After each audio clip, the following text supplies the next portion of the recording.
ओ, आज की गीता चिंतन धारा की अगली तरंग में कुछ शब्द लेते हैं। पहला है संन्यास। संन्यास किसको कहा गया है? भगवान कहते हैं कि भगवान वस्त्र धारण करना, मुंडन कराना आदि यह सब संन्यास के अंतर्गत नहीं आता। मुख्य संन्यास की बात है वो क्या है? काम्यानां कर्मणां न्यासं संन्यासं कवयो विदुः। काम्य कर्मों का त्याग, किसी भी प्रकार की कामना का त्याग, किसी भी प्रकार के कर्म करने से पूर्व किसी प्रकार के काम संकल्प का त्याग ही पंडित जनों ने संन्यास कहा है। काम्यानां कर्मणां न्यासं संन्यासं कवयो विदुः। 18वें अध्याय का दूसरे श्लोक का पूर्वार्ध। काम्य कर्मों का न्यास ही संन्यास कहा जाता है। अगला शब्द, अब सन्यासी कौन है? सन्यासी कौन है याद करते हैं। भगवान कहते हैं जेयः सा नित्य सन्यासी यो न द्वेष्टि न कांक्षति।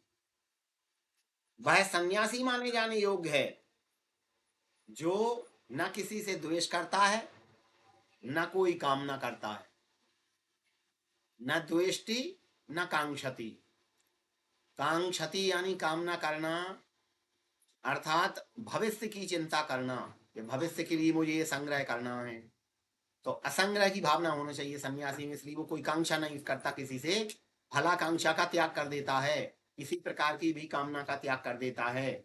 इसलिए जो फलाकांक्षा का त्याग कर देता है और न किसी से द्वेष करता है, कोई मान सम्मान दे या अपमान करे, सन्यासी किसी से द्वेष नहीं करता। और निर्द्वंदो ही महाबाहो सुखम बंधात प्रमुच्यते। पंचम अध्याय का तीसरा श्लोक।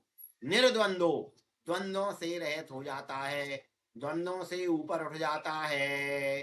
सुख दुख पाप पुण्य दिन राति, साधु असाधु सुजाति कुजाति, दानव देव ऊंचे और नीचू, अमीश जीवन माहुर नीचू, माया ब्रह्म जीव जगदीशा, लक्ष्य लक्ष्य रंग अग्निशा। सब प्रकार के द्वंद्वों से, सुख दुख पाप पुण्य मान अपमान हानि लाभ जय पराजय, समस्त प्रकार के द्वंद्वों से द्वंद्वातीत हो जाता है, द्वंद्वों से ऊपर उठ जाता है।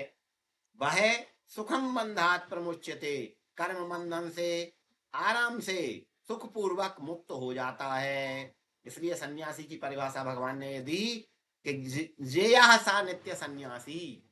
वह हमेशा सन्यासी माने जाने योग्य है, न किसी से, जो न किसी से कोई कामना करता है, जिसने फलाकांक्षा का त्याग कर दिया है, और न किसी से द्वेष करता है, निर्द्वंद है।